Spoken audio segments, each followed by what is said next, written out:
Good afternoon, folks.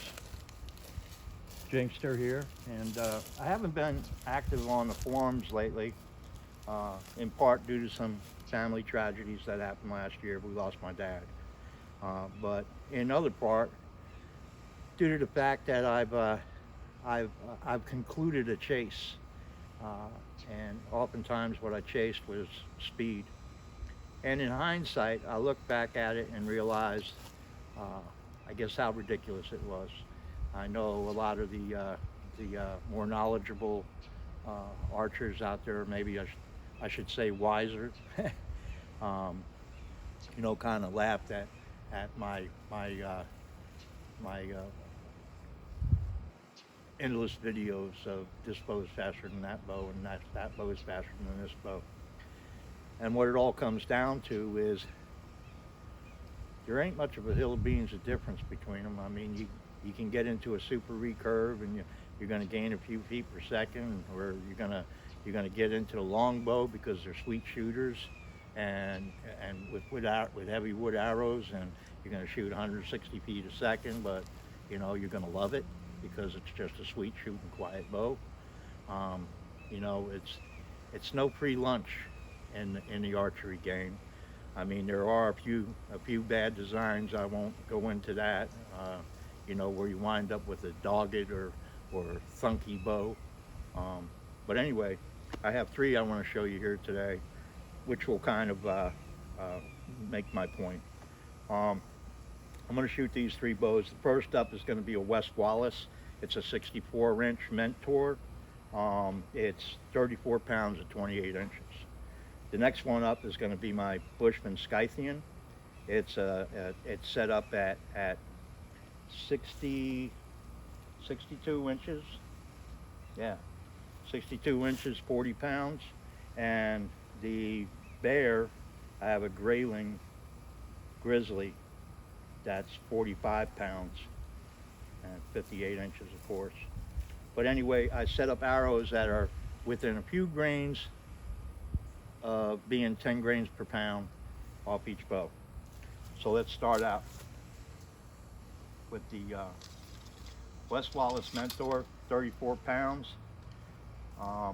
These are Big Jim Dark Timbers 700 spine. They got 100 grain points on them. They're full length. They weigh 342 grains, all three of them. I'm drawing 27 and about 7/8 of an inch.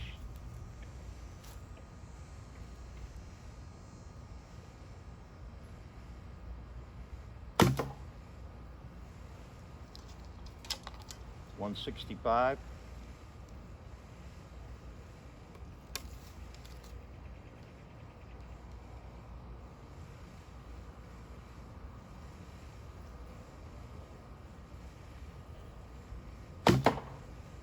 .162.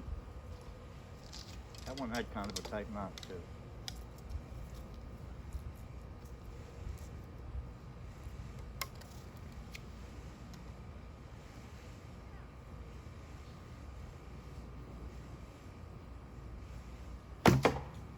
.163.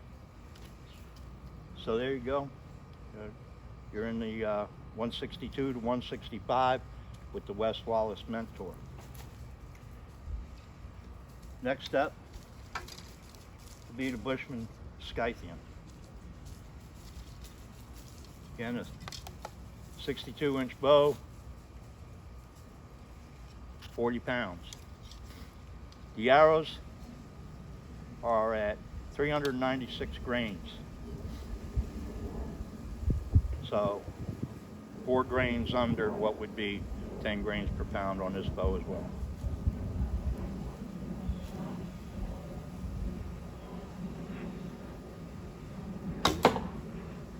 .161.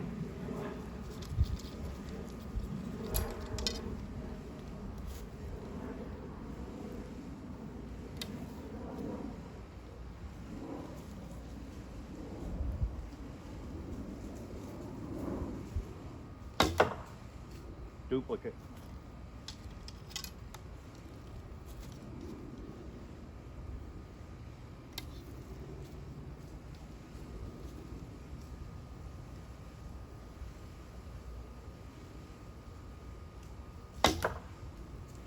159.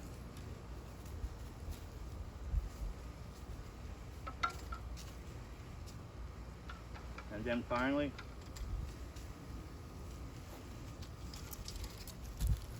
£45 bear grizzly.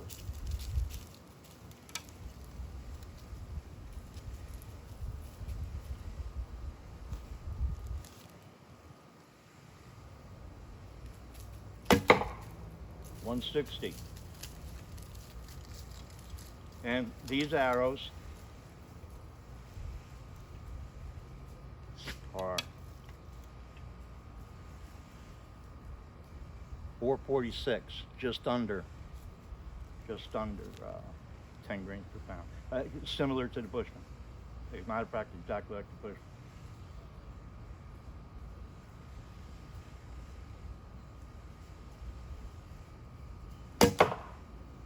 164.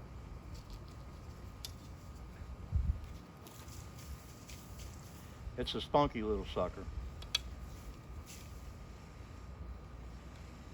Last arrow.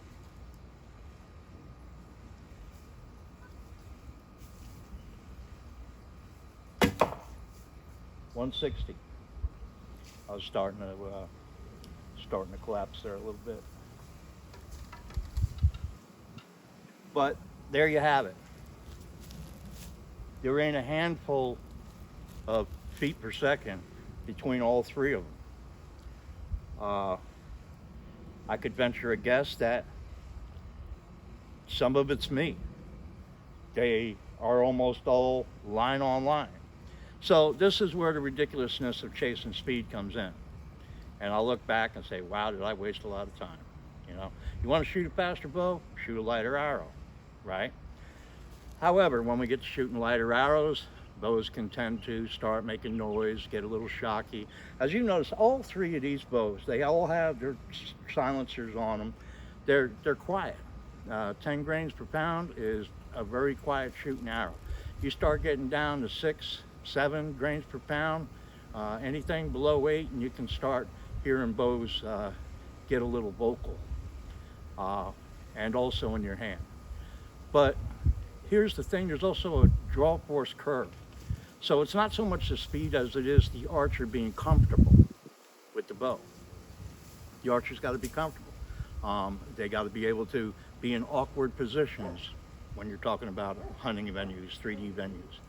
And the draw force curve should help them, not hurt them. It should accommodate. Now, here's where I believe Steve Jewett and I accomplished some good ground with the Scythian, and that's the fact that when I start to pull this little short bear grizzly, it performs good.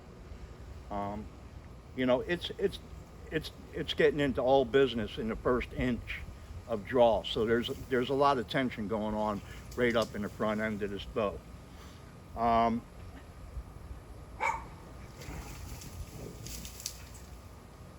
Should get this West Wallace.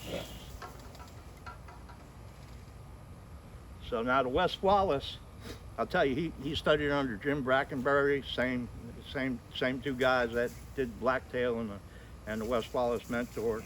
And this bow, the fades run all the way up to almost the middle of the limb. So they got a lot going on. They're putting a lot of energy in here. Excellent bow builders, man. You know, Brackenbury's, Blacktails, West Wallace Mentor, they were pretty much the holy trinity of the day, I guess.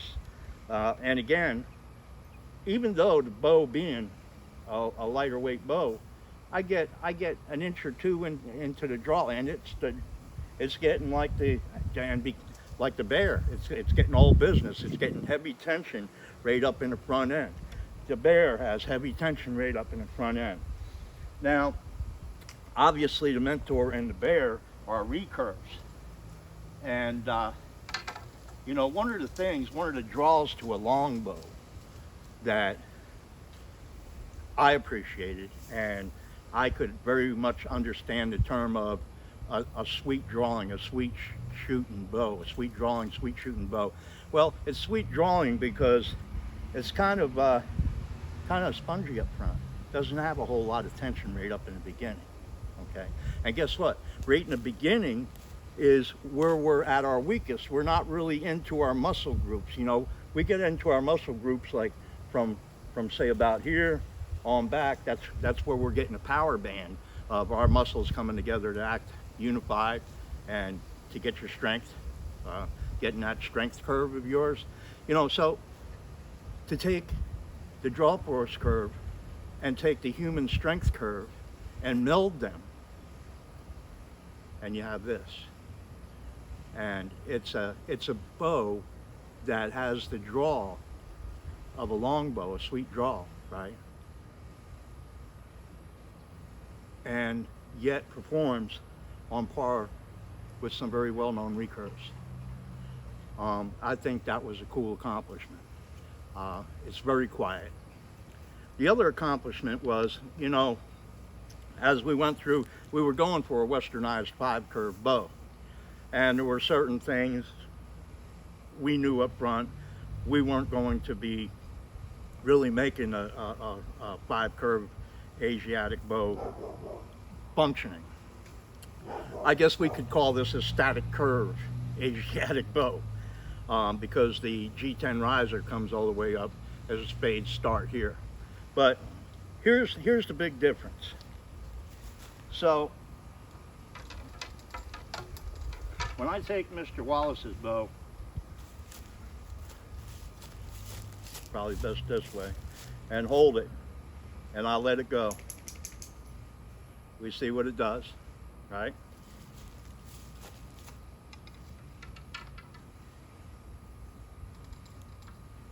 When I take the bear bow and I hold it and I let it go, we see what it does.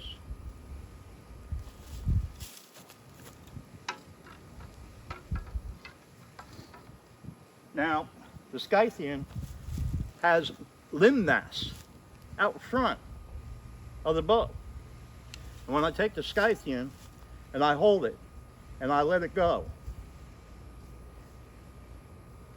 y'all seeing that? Let me hold it again. Let me let it go. Let me hold it. Let me let it go.